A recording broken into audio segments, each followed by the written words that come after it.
Buenas tardes. Bueno, vamos a iniciar la unidad 8 de espacios vectoriales, ¿sí? Entonces, en esta unidad, bueno, ya les pasé el PDF, así que algunos lo tendrán impreso. En esta unidad vamos a ampliar un poco el concepto de vectores. La mayoría de ustedes vieron el concepto de vectores en la secundaria y en el ingreso, generalmente utilizado en física como representación de una fuerza, entonces les importaba el punto de aplicación, ¿sí? En cambio, cuando empezamos esta materia, dijimos que vamos a trabajar con vectores libres y ya no importaba el punto de aplicación, así que ya estábamos generalizando un poco el concepto, pero ahora lo generalizamos aún más, ¿sí? Y los vectores pueden ser cualquier tipo de objeto. Ya vamos a ver que sean susceptibles a adición y multiplicación por un escalar. Ya vamos a ver que estos objetos, este conjunto de objetos a su vez, pertenecen a un espacio vectorial si cumplen estos 10 axiomas. Entonces, primero vamos a definir lo que es un espacio vectorial. Bueno, esta es la definición textual del apunte, un espacio vectorial V, ¿sí? V mayúscula, V corta mayúscula, es un conjunto de objetos, ¿sí? Denominados vectores cuando se cumplen dos operaciones llamadas adición o suma y multiplicación por un escalar y que satisfacen 10 axiomas que se enuncian seguidamente. Vamos a ver un poquito, los axiomas son muy sencillos, en realidad ustedes si los leen los pueden entender por sí mismos, pero lo vamos a repasar un poquito. El primer axioma dice que si U y B pertenecen al espacio vectorial B, entonces U más B pertenece también al espacio vectorial B, ¿sí? Esto quiere decir, se llama ley de cerradura, ante la suma, quiere decir que la suma de dos vectores que pertenecen a un espacio vectorial, como respuesta, tiene que dar un vector que pertenezca al mismo espacio, no se puede salir del espacio. Por ejemplo, por decirles, si considero los puntos del conjunto de los números reales como un espacio vectorial, entonces si yo hago dos objetos de ese conjunto serían, por ejemplo, 1 y 2. Si yo sumo estos dos objetos, que siendo un espacio vectorial serían dos vectores, hago 1 más 2 igual a 3, que es otro real. Estamos dentro del mismo espacio vectorial. Si yo sumara dos reales, ¿sí? Y tuviera como resultado un número complejo, por ejemplo, cosa que no pasa, pero si sucediera esto, entonces yo podría decir, bueno, los números reales no son un espacio vectorial. Ustedes saben que los números reales, los puntos del eje X, por ejemplo, si los puntos de un eje real, todos los puntos son un espacio vectorial, ¿sí? Y el primer axioma claramente se cumple. Siempre que sumo dos reales, obtengo como resultado un real. No obtengo algo que esté fuera de ese espacio vectorial. A eso se refiere. Luego dice que, bueno, como podemos ver, las primeras 5 axiomas que están aquí descritos están asociados a la operación de suma, y los siguientes 5 están asociados a la multiplicación por una escala. El segundo axioma dice que si U y B pertenecen al espacio vectorial B, entonces U más B es igual a B más U. Directamente, bueno, todos los vectores, todas las sumatorias de cualquier vector del espacio vectorial debe gozar de la propiedad conmutativa de la suma. La axioma 3 dice que también, conmutativa de la suma, perdón, en lo anterior. Y en la axioma 3 dice que la sumatoria de vectores debe gozar de la propiedad asociativa. El cuarto axioma habla del elemento neutro en la suma, es decir, debe existir en este espacio vectorial un elemento que sirva de elemento neutro, es decir, que sumando ese elemento a cualquier vector del espacio vectorial obtengo como resultado el mismo vector. El quinto axioma habla del elemento inverso, es decir, debe existir un elemento que al sumarle debe existir un elemento que sumándole al vector obtenga como resultado el nulo, ¿sí? O sea, a cada vector u debe haber un correspondiente inverso menos u, que al ser sumado, obtengo el nulo.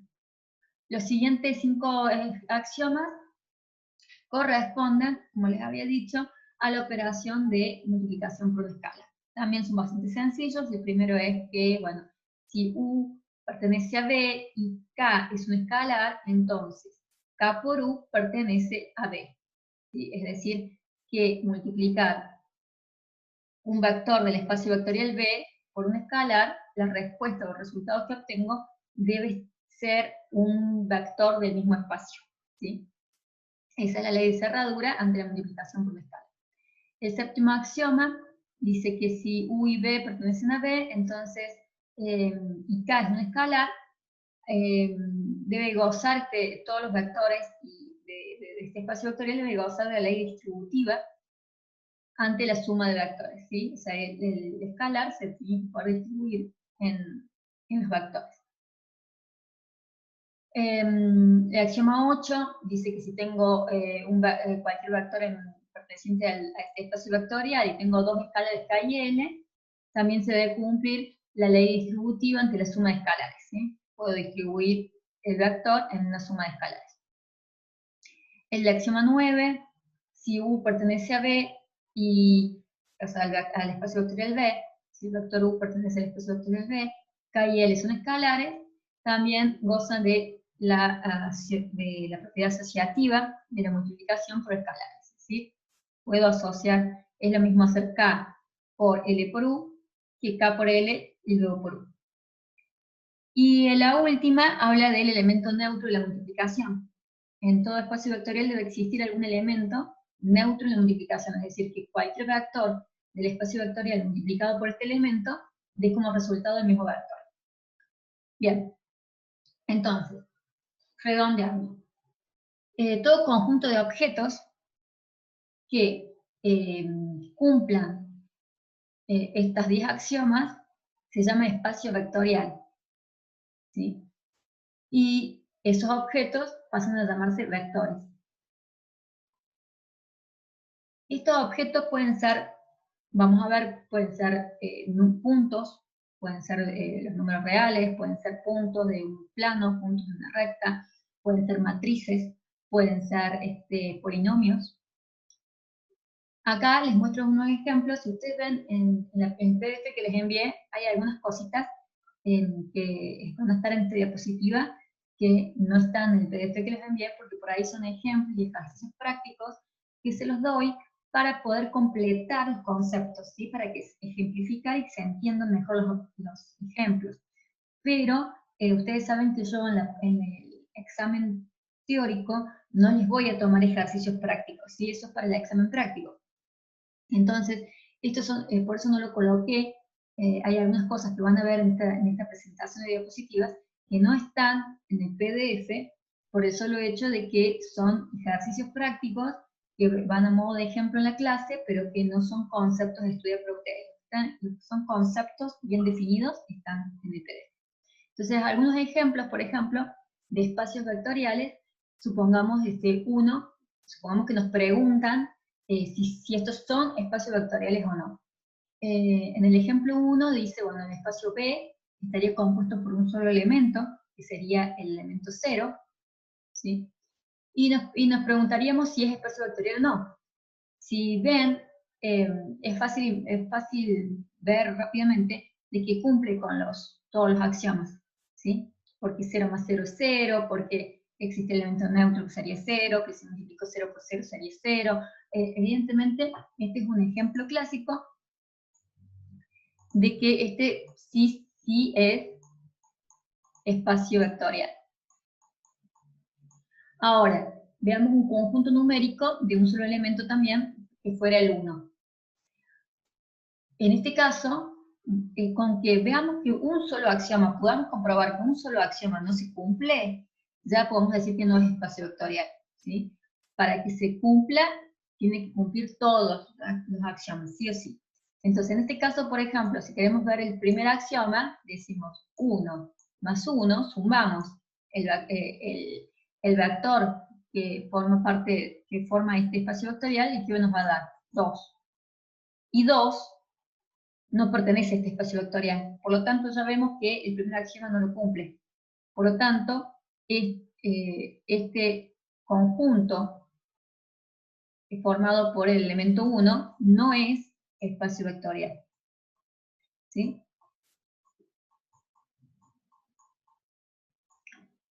Luego les traigo otros ejemplos. ¿Qué pasa con el conjunto de puntos en R2 que se encuentran en una recta que no pasan por el origen?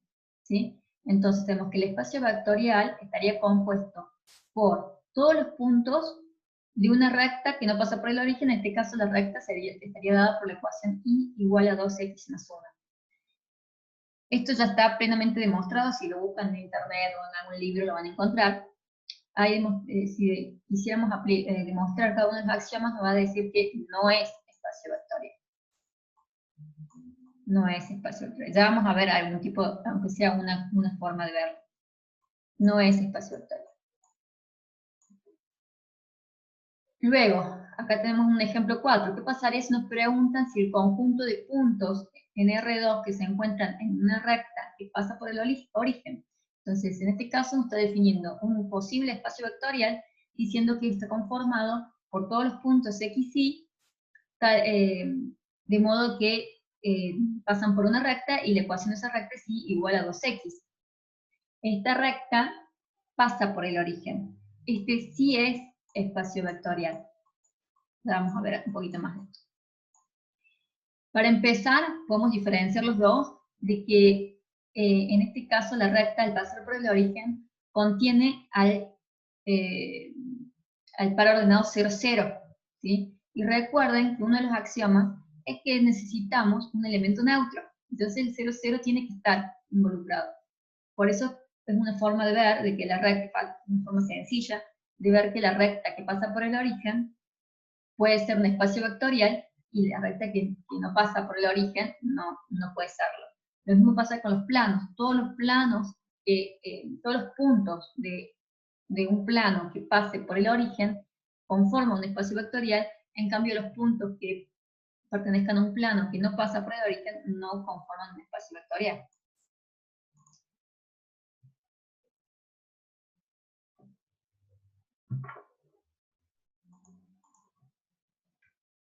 Y acá les muestro una forma, por ejemplo, de verificar lo que acabamos de decir. ¿Sí? En realidad podríamos verificar axioma por axioma, pero podemos verificar uno solo o verificar una incoherencia, basta. ¿Sí? De todos modos, estos ejemplos están súper demostrados y se sabe que es así. ¿Sí?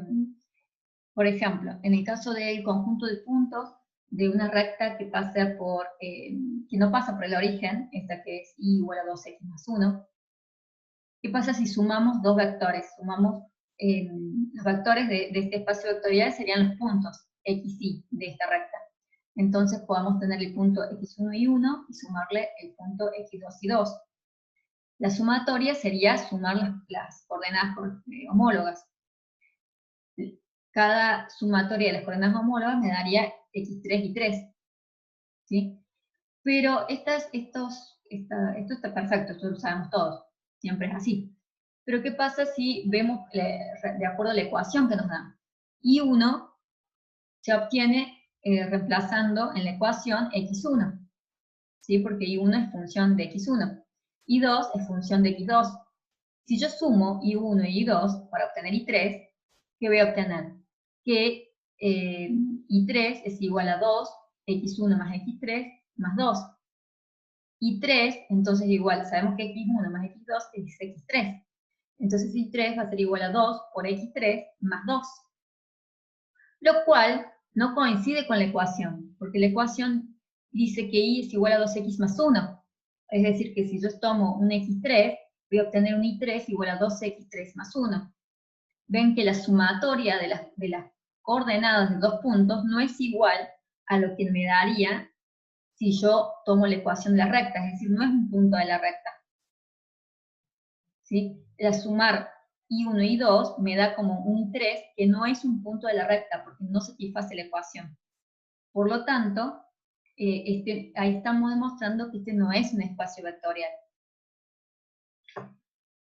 Ahora este otro conjunto de puntos en R2, pero de una recta que pasa por el origen, si hacemos lo mismo, ¿sí? Si nosotros decimos, bueno, a ver, con la ecuación saco I1 y I2, sumo I1 y I2 y me da obviamente 3, pero acá me faltaría haber anotado un pasito más, pero creo que es evidente, esto sería I1 más I2 sería I3, igual a 2x1 más x2. Y sabemos que x1 más x2 es igual a x3. Si reemplazamos en la ecuación, y3 va a ser igual a 2x3. Por lo tanto, este sí es un espacio vectorial, ¿sí? Porque la sumatoria, sumar las coordenadas de los puntos es lo mismo que obtendría, digamos, si sumo las coordenadas me da un punto, que es el punto que pertenece a la recta, ¿sí? Por supuesto, en realidad debería, para poder decir que es espacio vectorial, no me basta con comprobar un solo axioma, sino que tendré que comprobar los 10. No vamos a hacer eso porque no es la idea de que lo hagamos, pero está súper demostrado, si lo buscan en donde lo busquen, van a encontrar que, que en realidad cumple los 10 axiomas. Por lo tanto, vuelvo a repetir, los puntos que pertenecen a una recta que pasa por el origen, siempre es un espacio vectorial, y lo mismo pasa con los planos que pasan por el origen.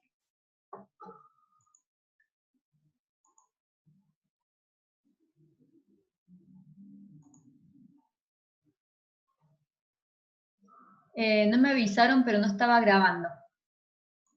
No se preocupen que... Ah, no, sí. A ver, espera. No, sí, está grabando, está grabando. Perfecto.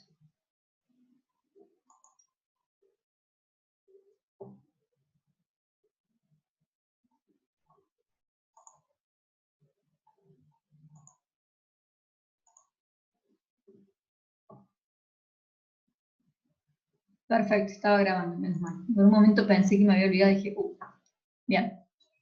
Muchas gracias. Después, al último, me hacen las consultas, así podemos terminar, si es posible, antes de los 40 minutos hasta una parte. A ver qué sigue.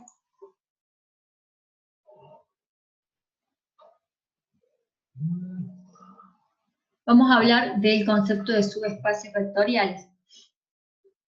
El subespacio vectorial es cuando tomamos un subconjunto, ¿sí? No vacío de W, vamos, voy a leer la definición. Un subconjunto no vacío de W de un espacio vectorial B es un subespacio de B si W es un espacio vectorial bajo la operación de adición y multiplicación por una escalar definidas por B. ¿Qué me quiere decir? Me quiere decir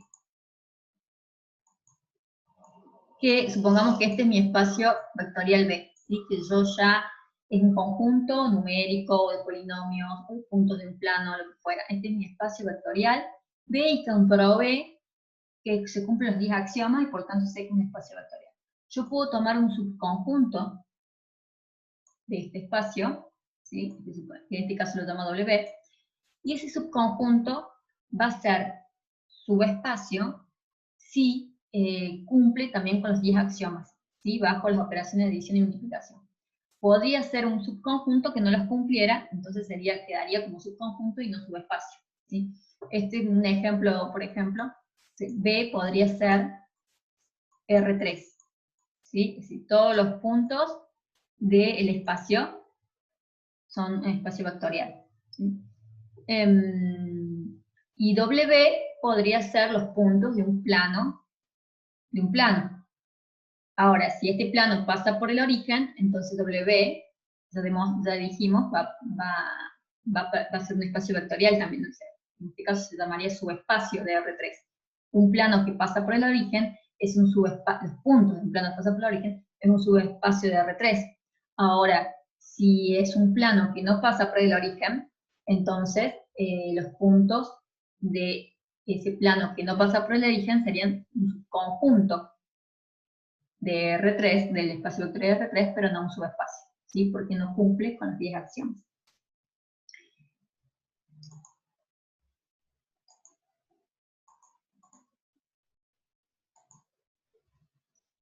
Bien, luego tenemos que ver un poquito el tema de combinación lineal. Esto ya lo vimos en la primera parte de álgebra, pero acá lo repasamos nada más, lo recordamos. Se dice que un vector es combinación lineal de los vectores B1, B2, Bn, si se puede expresar de la forma, ¿sí? que este vector llamado W sea combinación lineal de B1, B2, Bn, que es simplemente la sumatoria de estos vectores multiplicados por un escalar, ¿sí? Por los correspondientes escalares.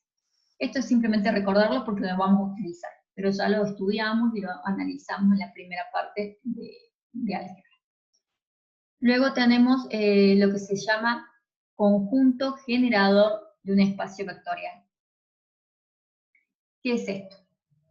Un conjunto generador de espacio vectorial es un conjunto de vectores, ¿sí? B1, B2, Bn, un conjunto de vectores que pertenecen a un espacio vectorial y que se dice que generan el espacio vectorial B.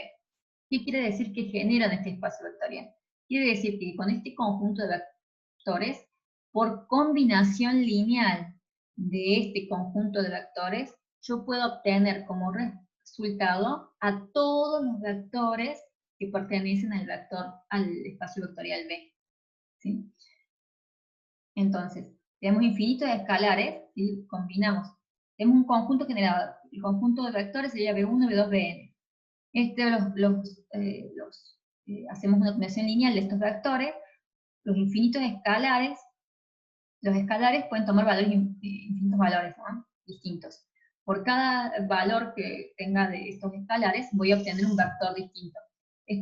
Si con estos vectores puedo, por combinación lineal, obtener todos los vectores que conforman un espacio vectorial, se dice que este conjunto de vectores es un conjunto generador del espacio vectorial.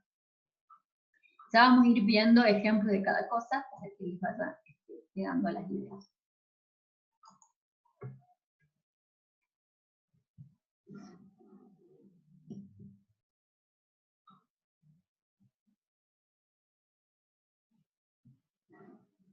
Bien, ahora vamos a ver un poquito de los conceptos de base y dimensión. Fíjense que yo se los dejé en el PDF marcados con rojo porque son dos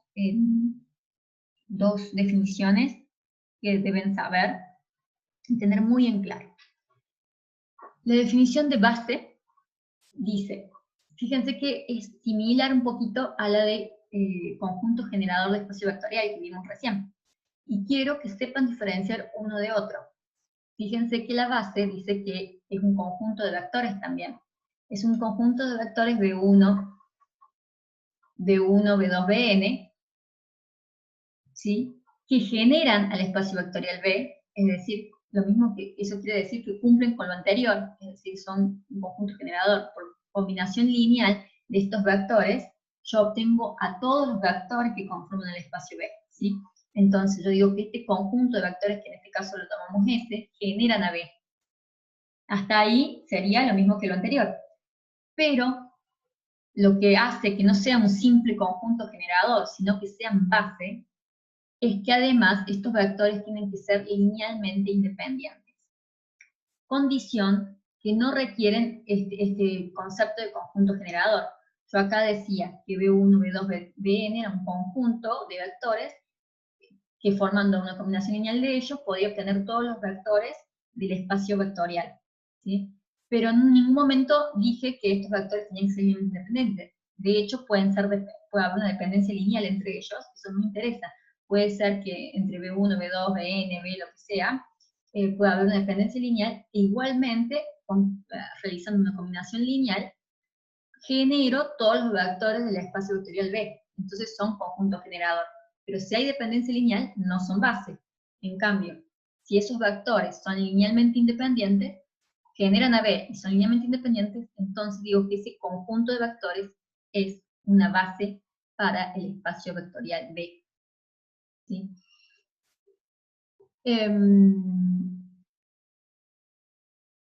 Un espacio vectorial hay infinitas bases posibles, ¿sí? No hay una sola base, pero con que encontremos una, eso es más que suficiente en la práctica cuando vean los ejercicios prácticos. Vemos. Bueno, aquí les tengo escrito algunas definiciones que están en el apunte, algunas conclusiones, y hay más en el apunte que son interesantes, ya las vamos a revisar. Y tenemos el concepto de dimensión. El concepto de dimensión dice: la dimensión de un espacio vectorial está dada por el número máximo de vectores independientes de dicho espacio vectorial. Y luego también agrega, como nota, coincide con el número de vectores en una base para B. Entonces, la definición, en principio la definición de dimensión, es el número máximo de vectores linealmente independientes que hay en un espacio vectorial, ¿sí? Es decir, por ejemplo, ejemplos que ya hemos visto en la primera parte de álgebra. Decíamos en un plano es de dimensión 2, ¿sí? Podemos tener hasta 2 vectores linealmente independientes. Si agregamos un tercer vector, hay una dependencia lineal de seguro. ¿Se acuerdan cuando vimos este tema? Por ejemplo, lo vimos en combinación lineal, hablamos de esto, y también lo vimos cuando vimos la ecuación vectorial del plano, que comenzábamos con 3 puntos no colineales. Entonces, si recordamos esto, vemos que hablamos de todo este tema, ¿no? Yo en un plano, en dimensión 2, yo puedo tener hasta 2 vectores linealmente independientes. Si agrego un tercer vector, de seguro me voy a encontrar con una dependencia lineal. Entonces, la definición es el número máximo de vectores linealmente independientes. Y siempre va a pasar que coincide con la cantidad de vectores que hay en una base. Por ejemplo, si el espacio vectorial al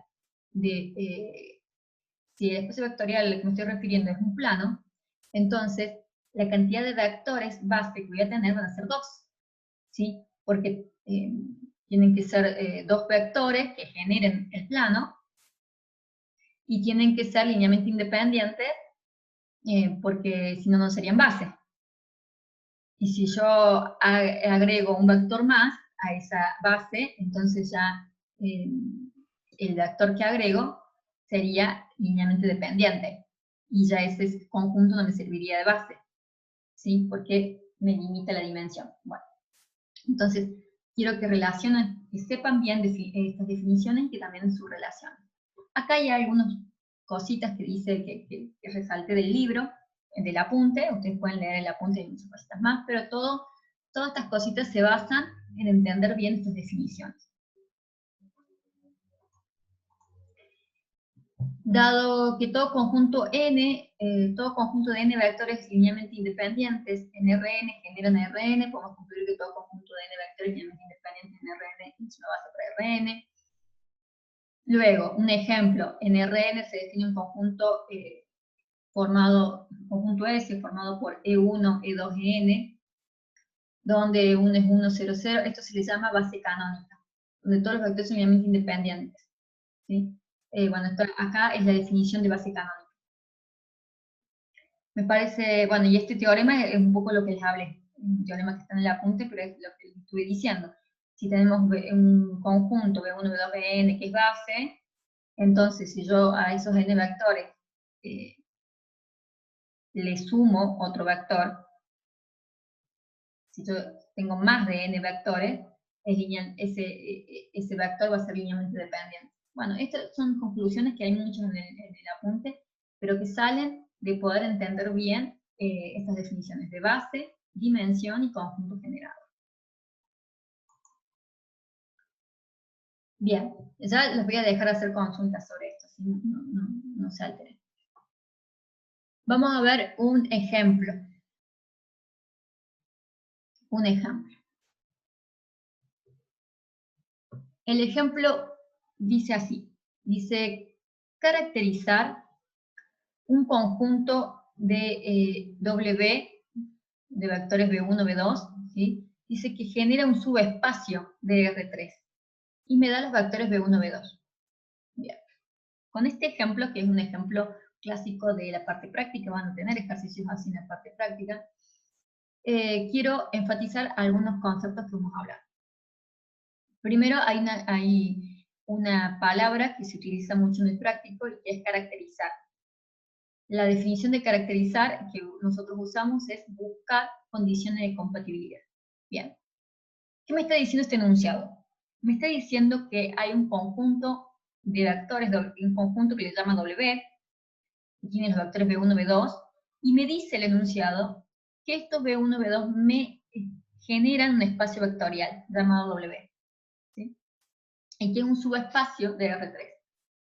Acá tengo el grafiquito, ¿sí? R3, todo un espacio vectorial, súper conocido, y W sería el subespacio de R3. Está generado por estos dos vectores B1, B2.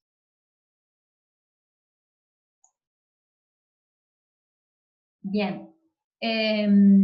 Entonces, acá donde, cómo se resuelve este ejercicio práctico, y quiero, puede ser que les ayude a entenderlo, repasar un poco las definiciones teóricas. Recuerden que tienen que estudiar teórico y práctico para poder entender bien lo que están haciendo. Si me dice que B1 y B2 generan un subespacio W, quiere decir, si recuerdan lo que vimos, que por combinación lineal de B1 y B2, yo puedo obtener todos los vectores que conforman o que forman el subespacio W. Entonces, yo coloco la combinación lineal, ¿no? Es la sumatoria de los vectores B1 y B2 multiplicados por los escalares K1, K2, con los infinitos valores que podrían tomar K1, K2, yo obtendría de todos los vectores de W. Voy a llamar a estos vectores W, le voy a poner componentes B1, B2, B3, ¿sí? De forma genérica. Se representa a todos los vectores W. Bien. Con esta combinación lineal, armo este sistemita de ecuaciones que ustedes ya saben armar de combinación lineal. Ustedes ya saben armar esto. Bien, me queda este sistemita. Aplico más o menos el método de Gauss-Jordan. ¿Por qué digo más o menos? Porque en realidad lo que yo busco aquí no es solucionar un conjunto de solución. Generalmente, cuando yo busco una combinación lineal, tengo el vector que quiero expresar, B1, B2, B3 lo conozco, y entonces busco, las incógnitas suelen ser K1, K2. Pero acá no voy a buscar resolver las K1, K2, porque pueden tener múltiples, variar, en fin, en infinitos valores, dependiendo de los infinitos valores que puede tener B1, B2, B3. Entonces, yo lo que busco acá es otra cosa, busco caracterizar este sistema de ecuaciones, es decir, buscar las condiciones de compatibilidad. Tomo matriz principal, matriz ampliada, y empiezo a aplicar las operaciones elementales para llegar a la reducida por filas o a la escalonada. Da igual, lo importante es que ustedes saben que ya sea de la reducida por filas o de una matriz escalonada, saben que pueden ya saber cuántos vectores de esa matriz principal son linealmente independientes. En este caso, la matriz principal se me anula una fila. Entonces, ustedes ya estarían en condiciones de saber cuándo este sistema va a ser compatible. ¿Sí? Si alguno se anima a prender el micrófono y decirme, bueno, acá está escrito, yo le hago algún suspenso en las clases presenciales. Para que este sistema sea compatible, necesito que al hacer la reducida por fila, B3 menos B2 sea igual a 0. Porque necesito que el rango de la matriz principal sea igual al rango de la matriz ampliada. Esto es sistema de ecuaciones, por eso no pueden entender la segunda parte de álgebra si no entendieron la primera parte. Por lo tanto, este sistema va a ser compatible con la condición de que B3 menos B2 sea igual a 0. Esto es caracterizar, encontrar esta condición. Luego yo puedo decir, bueno, despejando uno de otro, puedo decir que necesito, en este caso particular, de este ejemplo particular, que B2 tiene que ser igual a B3. Por lo tanto, yo acá estoy viendo cuáles son las condiciones de todos los puntos pertenecientes al espacio vectorial R3, cuáles vectores de R3 pueden pertenecer a W y cuáles quedan afuera. Van a pertenecer al subespacio W todos los vectores de R3 en donde la componente 2 sea igual a la componente 3. Entonces, un ejercicio me podría preguntar, el vector 1, 3, 3 ¿Pertenece a W? Y sí, claramente sí, porque 3 menos 3 es 0, cumple la condición, o vale decir 3 igual a 3, ¿sí? La tercera y la segunda componente son iguales. Cumplen solamente los vectores de R3 que cumplan la condición de compatibilidad van a pertenecer al espacio W. En cambio, el vector, por ejemplo, 1, 5, 1, evidentemente no cumple esta condición. 1 menos 5 es menos 4, ¿sí? No 0. Entonces tengo que estos vectores pertenecen a R3, pero no al subespacio W. ¿Sí? Porque si ponemos el vector acá, ponemos acá 1, 5, 1, se me va a anular la fila de la matriz principal, pero acá me va a quedar un valor numérico, y no, me va a quedar justamente, que había dicho, menos 4, y no va a ser compatible este sistema. ¿Sí? Solamente los vectores que me hagan compatible este sistema pertenecen a W. Ahora quiero aclarar una cosa más. Acá el enunciado me dice que B1 y B2 pertenecen a... B1 y B2 generan el espacio vectorial W. Pero no me dice si son o no linealmente independientes, o sea, si son base. Me podrían preguntar si son base de W. Para eso lo que tendría que hacer es verificar si son linealmente independientes. Entonces verifico si son linealmente independientes, en este caso sí, entonces son base para W. Me podrían haber dado 3 vectores, por ejemplo, B1, B2, B3, me podrían dar 3 vectores y generan el mismo W, ¿sí? Pero y hago todo, la condición cambiaría, sería la misma condición, la condición no cambiaría, pero me podrían haber dado 3 vectores, por ejemplo, en el enunciado. Y claro, ya cuando me fijo que son linealmente independientes, no va a haber una dependencia lineal, no me servirían de base. En este caso me dieron 2, los 2 eran linealmente independientes, entonces son base. Verifico esa independencia lineal, son base. Entonces una base posible para W es, bueno, este conjunto, 1, 2, 2, 3, 1, 1. Y la dimensión de este espacio vectorial es 2. ¿Sí? ¿Cómo lo sé? Y cuento la cantidad de vectores que tiene la base, 1, 2, dimensión 2. Es decir, que el máximo número de vectores independientes de W es 2. Así, agrego un tercer vector, ya hay una dependencia lineal. Bien. Ahí estaría terminando esta primera parte, este primer módulo. Pueden hacer sus consultas. ¿Quieren que repita algo?